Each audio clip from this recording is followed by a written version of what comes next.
જય શ્રી કૃષ્ણ। આજે આપણે બનાવીશું કપકેક।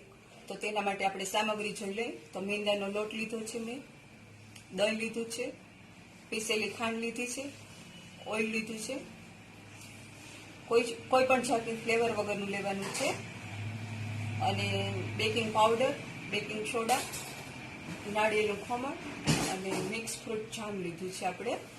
હવે આપણે એની રેસીપી જોઈ લઈએ। પહેલા આપણે દહીં નાખીશું,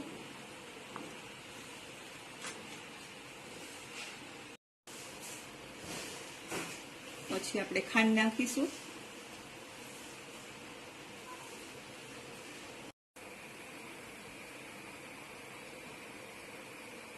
તેમાં આપણે તેલ નાખીશું, બધું સરસ મિક્સ કરી લેવાનું છે।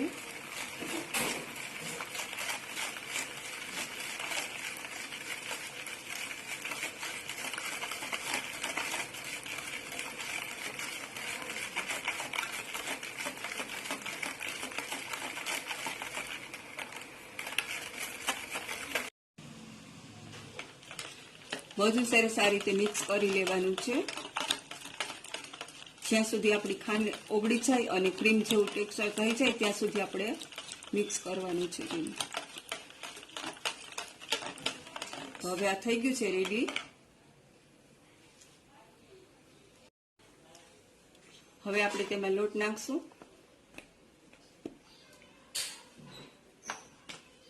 બેકિંગ પાવડર નાખીશું,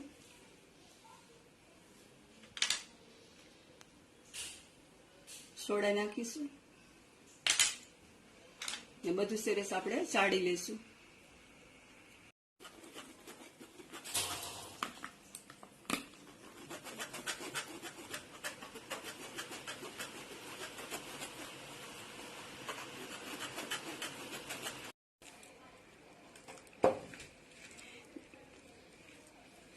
બેટરને આપણે સરસ મિક્સ કરી લેવાનું છે આ રીતે।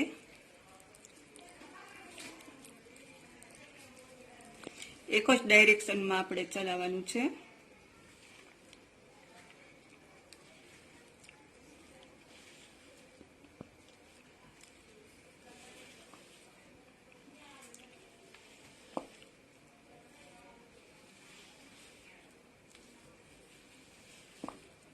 બેટર થોડું ઘટ છે તો આપણે 1 થી 2 ટીસ્પૂન આપણે દૂધ ઉમેરીશું।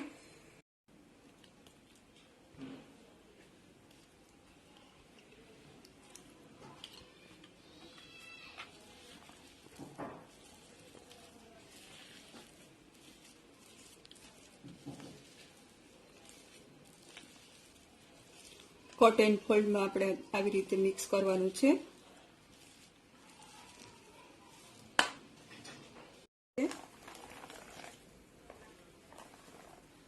તમે જોઈ શકો છો બેટર કેવી રીતે બનાવ્યું છે મેં। આ ટાઈપનું આપણે બનાવવાનું છે બેટર। તો હવે આપણું આ બેટર રેડી છે।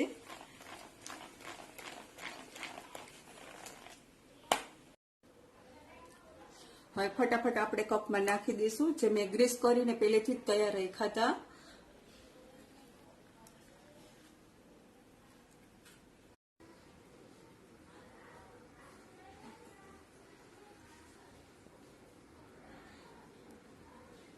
જે બનાવ્યું છે તે આપણે મૂકી દઈશું।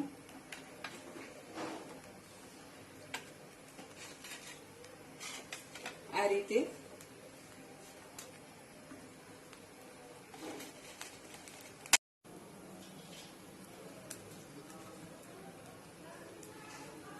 આપણે ગોઠવી લેવાના છે અને આ રીતે આપણે તેને ઢાંકી દેવાનું છે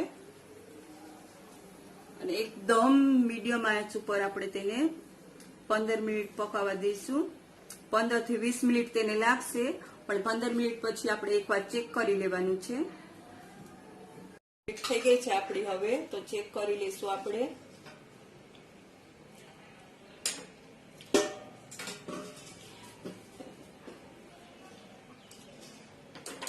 હજી કેક આપણી થઈ નથી, તો આપણે હજી 5 થી 7 મિનિટ માટે તેને રહેવા દેવાની છે. તો ઢાંકીને પાછું આપણે રાખી દઈશું આ રીતે. કેક આપણી રેડી છે, તમે જોઈ શકો છો. હવે એને આપણે જામમાં ડીપ કરીશું આ રીતે, અને પછી આપણે ખમણથી આપણને એને ગાર્નિશ કરીશું.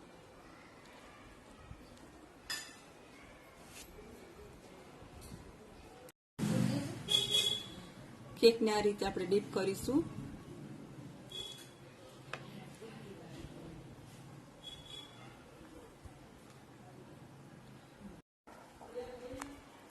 આ રીતે બધી જ કેક આપણે ખમણથી ગાર્નિશ કરીશું.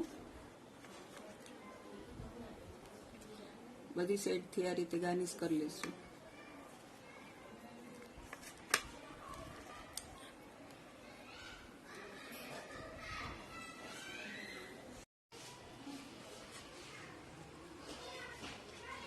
આ રીતે આપણે ચેરીથી ડેકોરેટ કરીશું.